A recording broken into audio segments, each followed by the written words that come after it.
Hey everyone, welcome back in my channel.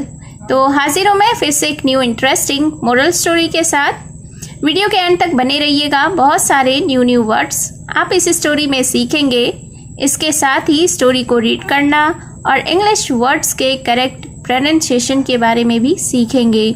तो story start करने से पहले अगर आप इस चैनल पर न्यू हैं, मेरी वीडियो को पहली बार वॉच कर रहे हैं, तो मेरे चैनल को सब्सक्राइब कर लें और जो बेल का आइकन दिख रहा है उसे भी प्रेस कर दें। और अगर आप मुझे फेसबुक पर वॉच कर रहे हैं तो फॉलो कर लें। तो चलिए स्टार्ट करते हैं आज का यह इंटरेस्टिंग मोरल स्टोरी। आज के स्टोरी का टाइटल है look at things differently. Look का अर्थ होता है देखना, थिंग्स यानी कि चीज़ें, डिफरेंटली यानी अलग ढंग से। तो शीर्षक का अर्थ हुआ अलग ढंग से चीज़ों को देखना। So let's begin the story. Ben was reading a book. Ben नाम है एक व्यक्ति का। Reading, read का अर्थ होता है पढ़ना। Was reading यानी पढ़ रहा था। A यानी कि एक, book यानी कि किताब। तो इस सेंटेंस का अर्थ हुआ कि Ben एक किताब पढ़ रहा था। However, his little daughter Jane was distracting him every now and then. However यानी तथापि या यद्यपि, his यानी कि उसकी, little यानी छोटी, daughter यानी कि बेटी। तो however his little daughter यानी कि यद्यपि या तथापि उसकी छोटी बेटी Jane was distracting him every now and then. Distracting, distract का अर्थ होता है विचलित करना या भटकाना। तो was distracting यानी कि भटका रही थी या विचलित कर रही थी। him यानी कि उसे। every now and then का अर्थ होता है समय समय पर या बार बार। तो इस सेंटेंस को देखते हैं कि यद्यपि his little daughter Jane, उसकी छोटी बेटी Jane was distracting him every now and then, यानी कि वह बार बार उसका ध्यान भटका रही थी। To keep her busy, he tore a page on which the map of the world was printed. Busy यानी कि व्यस्त।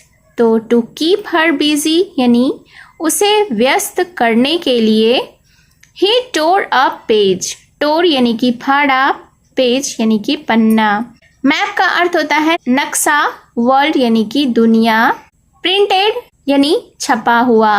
तो इस सेंटेंस को देखते हैं। टू कीप हर बिजी यानी उसे व्यस्त रखने के लिए he tore a page on which the map of the world was printed. उसने एक पेज फाड़ी जिस पर कि दुनिया का नक्शा छपा हुआ था। He tore it into pieces and said.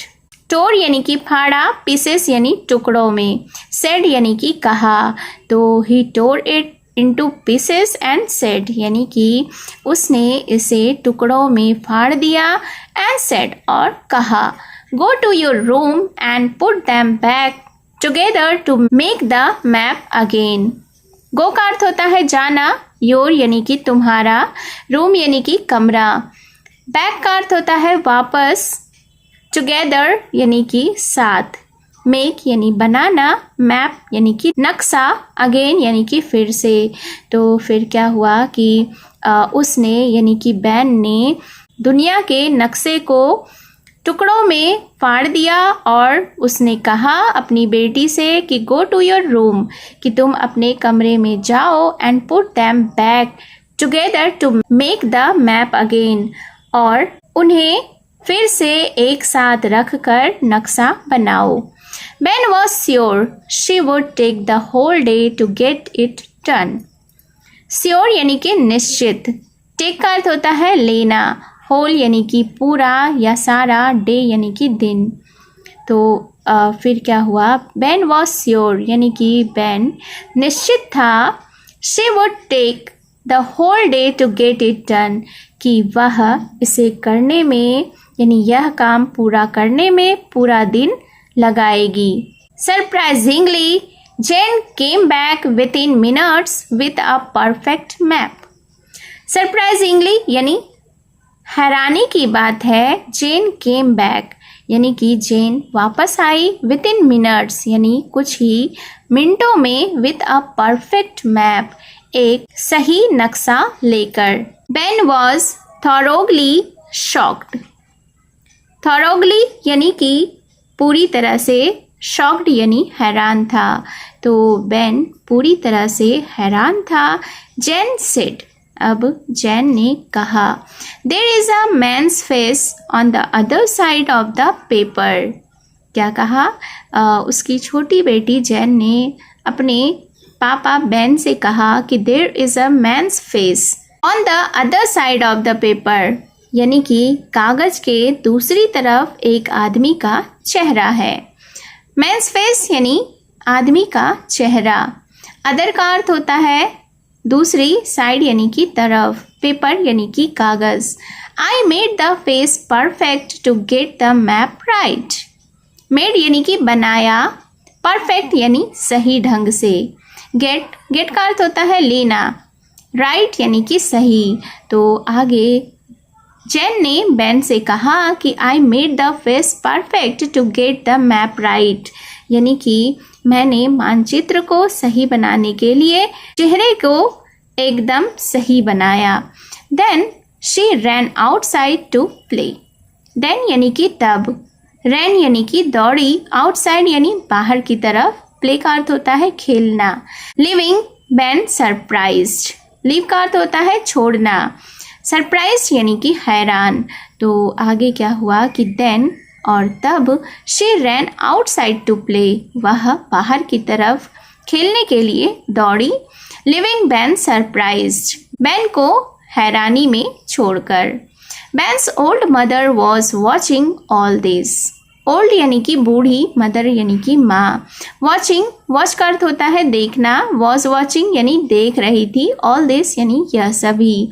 तो फिर क्या हुआ इस सेंटेंस को देखते हैं। बेन्स old mother was watching all this, यानी कि बेन की बूढ़ी माँ ये सारा चीज़ देख रही थी।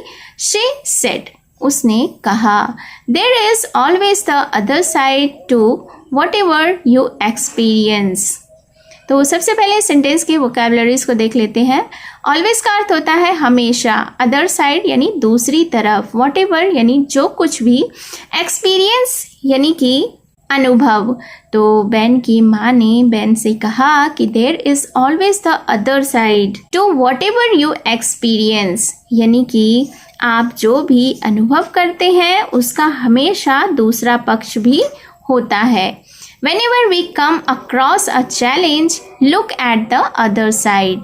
Whenever यानी जब कभी भी, come यानी आना, come across यानी सामना करना, challenge यानी कि चुनौती, look यानी कि देखो, other side यानी कि दूसरी तरफ। तो बेन की बूढ़ी माँ ने आगे कहा कि whenever we come across a challenge, यानी कि जब भी हम किसी चुनौती का सामना करते हैं, look at the other side, दूसरी तरफ देखो। You will be surprised to see an easy way to tackle the problem। और आगे बेन की माँ ने कहा कि आप इस समस्या से निपटने का आसान तरीका देखकर हैरान रह जाओगे। सरप्राइज यानी कि हैरान रहना, सी का अर्थ होता है देखना, इजी वे यानी आसान तरीका, टैकल का अर्थ होता है निपटना, प्रॉब्लम यानी कि समस्या। तो इस स्टोरी का मॉरल है, यह नीति है कि if you try new things then one day you might come with an idea which will make you different. तो इसका अर्थ हुआ कि if you try new things, यानी कि यदि आप नई चीज़ें आजमाते हैं, देन वन डे, तब एक दिन, you might come with an idea, तो एक दिन आपके मन में एक विचार आ सकता है, विच विल मेक यू डिफरेंट, जो आपको अलग बनाएगा। So it was the short moral story. उम्मीद है आपको यह स्टोरी पसंद आई होगी। अपनी राय कमेंट बॉक्स में ज़रूर दें कि आपको यह स्टोरी कैसी लगी और मेरा यह प्रयास कैसा लगा। तो अगर आपने अभी तक मेरे चैनल को सब्सक्राइब नहीं किया है तो जल्दी से चैनल को सब्सक्राइब कर लें, बेल का आइकन भी हिट कर दें, और अगर आप मुझे फेसबुक पर सुन रहे हैं तो फॉलो कर लें। तो मिलती हूँ मैं फिर से एक न्यू इंटरेस्टिंग मोरल स्टोरी के साथ। Thank you for watching.